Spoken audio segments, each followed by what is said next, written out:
everyone talks about like which ones would you want to see? Like I want to see the ones that are huge. Yeah. You know, I don't blame them for making a Queen one. That makes sense.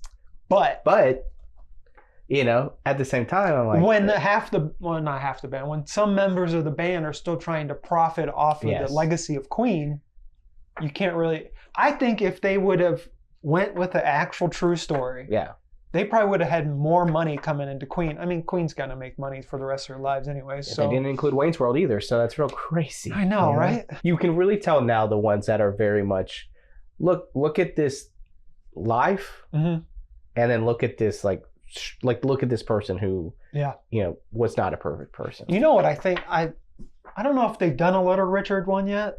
Have they? I think they did, right? Well, yeah. If they did, they should redo another. Because I read the John Waters interview with Little Richard. If you've never read this interview, it's amazing because John Waters was like obsessed with Little Richard, like fanboy, stan. Yeah. And he gets the opportunity to interview him, and he goes to interview him, and it's like John Waters explains it like going to church, basically. But then he realizes that the man that he idolized was not the man that he was interviewing anymore because he had turned back to God and had renounced that he was not gay anymore. And so John Waters has like almost gets into like a fist fight with Little Richard.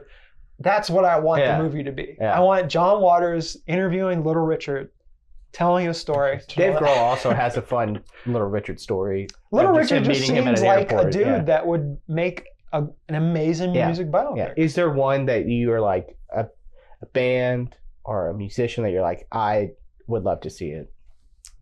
Well, I think the punk scene in LA in the 80s. We don't have enough.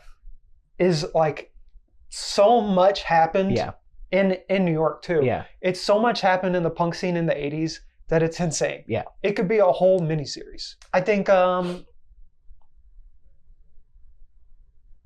don't know. P.O.D. Oh, yes, please. And like Katy Perry's the after credit scene. Yeah. Like we're like, hey, we need someone to meet you. Cinematic universe. Katy Perry.